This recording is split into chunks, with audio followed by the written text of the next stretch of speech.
From AccuWeather.com, this is AccuWeather Daily, a brief host-read article. It's weather news in a nutshell. Well, if you happen to live in the South, the Southeast, the Atlantic states, the Northeast, the Great Lakes, and some parts of the Midwest, well, the last couple of weeks have been a cold and, in some cases, a brutal challenge. So let's take a moment to think about warmer weather with AccuWeather's early spring forecast. Now, the thing is, this spring will be a divided season, with large areas of the country expected to have an early arrival of spring-like weather, while many others stare into the face of an extended winter.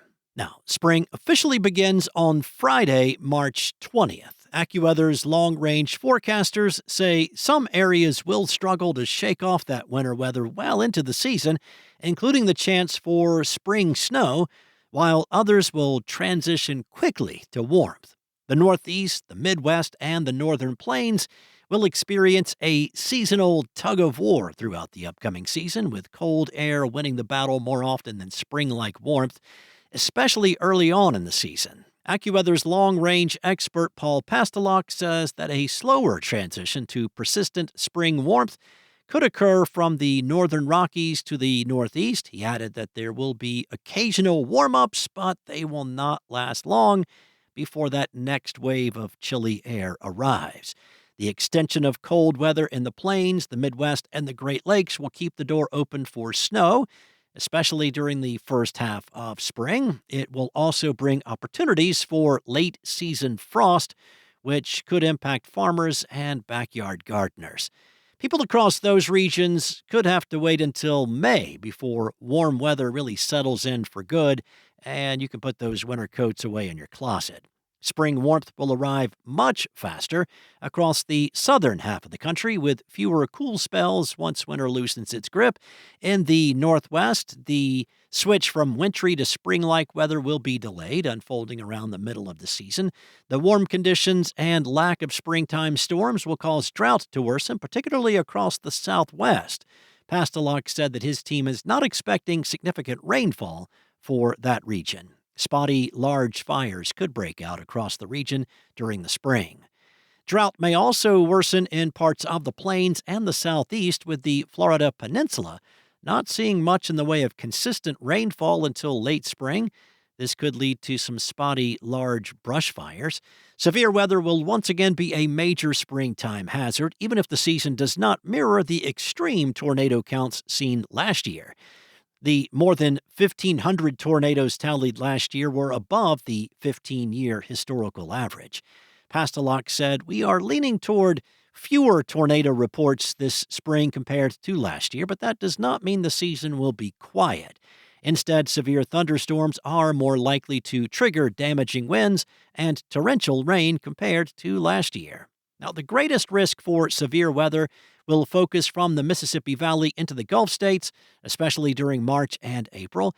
In these areas, storms are more likely to produce damaging straight-line winds and flooding downpours, but tornadoes will still pose a threat. Farther north, cooler and more stable air early in the season may limit severe weather initially across the north central plains and the Midwest, but that will change later in April and into May. AccuWeather will release a more detailed breakdown of this year's severe weather and tornado forecast on March 4th. Well, how about this for an interesting story? Ryan Stalker found something odd washed up on a beach at Weymouth, UK on January 25th. It was a commercial trash bin coated in dirt and barnacles marked Baldwin County, Alabama. So after doing a little research on the internet, he was able to track down its origination point, which was from the Gulf Coast of the U.S. during a hurricane 5 years, 4 months, and 9 days before landing upon his little stretch of beach in the UK.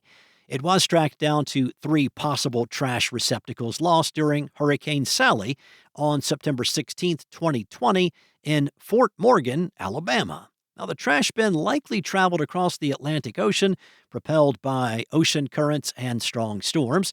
Typical ocean currents deliver ocean water from the Gulf Stream, which runs from off the southern Florida coast northeast to the middle of the Atlantic. From there, things get a little bit more complicated with eddies that circulate, but the general direction remains east towards the UK and Europe. Stalker, an underwater photographer by trade, often photographs goose barnacles like those on the Alabama Ben because they symbolize long ocean journeys that waste takes. In fact, a photo he took of a barnacle-covered soccer ball in 2024 won the British Wildlife Photography Award.